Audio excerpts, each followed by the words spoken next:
भारत में अगर किसी इंसान से पूछा जाए कि पैसे की सबसे सेफ जगह कौन सी है तो ज़्यादातर जवाब होगा LIC। लेकिन सवाल ये है, क्या LIC सच में फ़ायदेमंद है या सिर्फ भरोसे का नाम है? आज की इस वीडियो में मैं आपको बताऊंगा LIC कंपनी क्या है, LIC एजेंट कैसे काम करता है, LIC पॉलिसी का असली सच, LIC की अच्छी बातें, LIC की गलत बातें और सबसे ज़रूरी, LIC लेनी चाहिए या नहीं। वीडियो पूरा देखना, क्योंकि आधा देखा तो गलत फैसला कर बैठेंगे। LIC यानी life insurance corporation of India, इसकी स्थापना 1956 में हुई थी। मालिक इसका गवर्नमेंट ऑफ इंडिया है। इसका हेड ऑफिस मुंबई में है। भारत की सबसे बड़ी इंश्योरेंस कंपनी है। LIC को बनाया गया था ताकि आम आदमी को, गरीब मजदूर को, किसान को फाइनेंशियल प्रोटेक्शन मिल सके। इसलिए LIC को गवर्नमेंट का भरोसा कहा जाता है। अब बात करते हैं LIC के सबसे पावरफुल पिलर की, LIC एजेंट। ये 2 लाख से भी ज़्यादा इनकी संख्या है।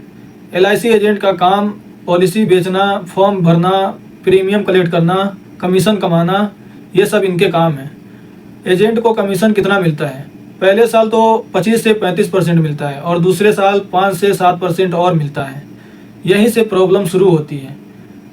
ये लोग हाई कमीशन वाले पॉलिसी बेचते हैं और जो अच्छे पॉलिसी हैं उनमें ज़्यादा कमीशन नहीं है, इसलिए उनको इग्नोर करते हैं। अब LIC की अच्छाइयाँ जान लो। गवर्नमेंट इनके साथ है।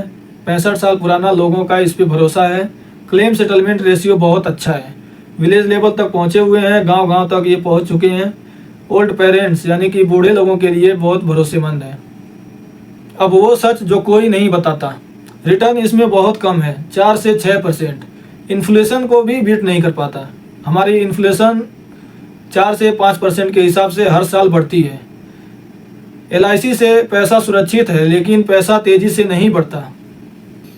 आप ज़रा सोचिए, 2000 पर मंथ अगर 20 सालों के लिए LIC की पॉलिसी में इन्वेस्ट करें तो 5 लाख रुपए हम इन्वेस्ट कर चुके होंगे और 7 से 8 लाख रुपए हमें मिलेंगे। तो वहीं म्यूचुअल फंड 15 से 20% तक रिटर्न देता है।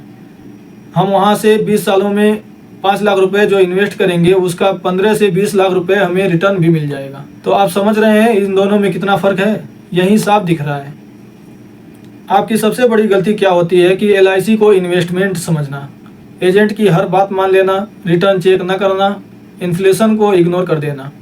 आपको हमेशा इन बातों पर ध्यान रखना चाहिए।